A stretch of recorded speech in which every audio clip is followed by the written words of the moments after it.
What if I told you that the most dangerous experiment in human history, ISNT, happening in a laboratory, isn't being tested on animals and isn't even being voted on? You are already inside it right now. It's an experiment involving money, debt, and power, and it has no emergency exit. Most people believe debt is normal, necessary, harmless, but history tells a far darker story, because every civilization that believed debt could grow forever eventually collapsed under its weight. And the unsettling truth is this: we are closer to that moment than most people realize. This may be the largest financial experiment ever conducted in human history, and most people, even realize they are living inside it. Global debt, public, private, household, and corporate, has reached levels no civilization has ever sustained before. Governments borrow trillions as if it were routine. Central banks create money with keystrokes. Families commit to 30-year mortgages as casually as buying groceries. Yet, we still talk about debt as if it were normal. It's harmless, even permanent. But history tells a very different story. Debt has never been neutral. It has always been a tool of power, a mechanism of control, and a ticking time bomb. The real question is not if this mountain of global debt will trigger a crisis, but when it does, who will be forced to pay the price when the system resets? To understand how we arrived here, we have to go back to the beginning. Debt is as old as civilization itself. The earliest clay tablets from ancient Mesopotamia were not poems or philosophy, they were ledgers. Records of who owed whom grain, cattle, or labor. In those early societies, debt wasn't just economic, it was sacred. Kings and priests enforced debts, regulated them, and sometimes erased them entirely through sweeping jubilees. Why? Because ancient rulers understood something modern leaders prefer to forget: a society cannot survive if its entire population is permanently trapped in obligations. Debt could organize society, but too much debt would destroy it. At some point, the system had to be reset, or it would collapse under its own weight. Fast forward to Renaissance Europe.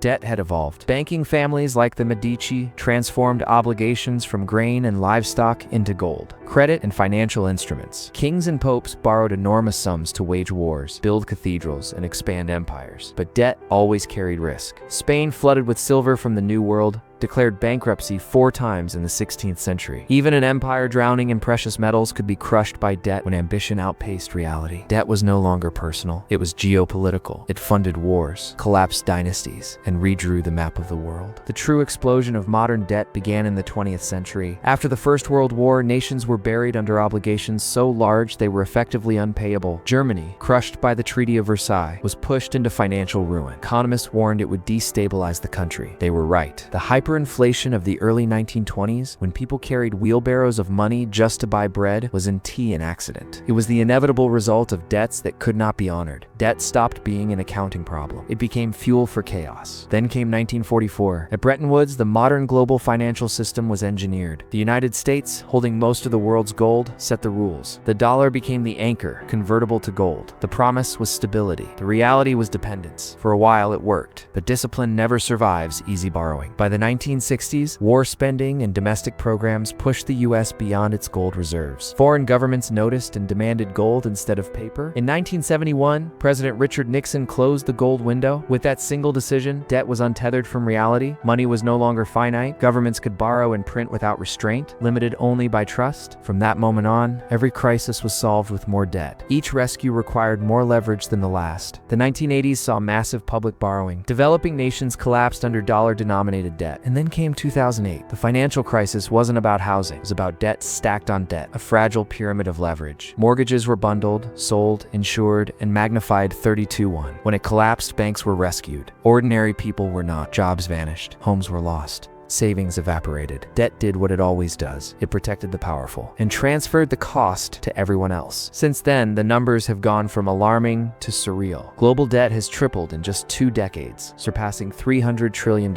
nearly 4 times the size of the global economy. Japan carries debt over 200% of GDP. The US adds trillions every year. Emerging nations borrow in foreign currencies, one rate hike away from collapse. The system survives on one illusion: that debt can expand forever. But debt always has consequences.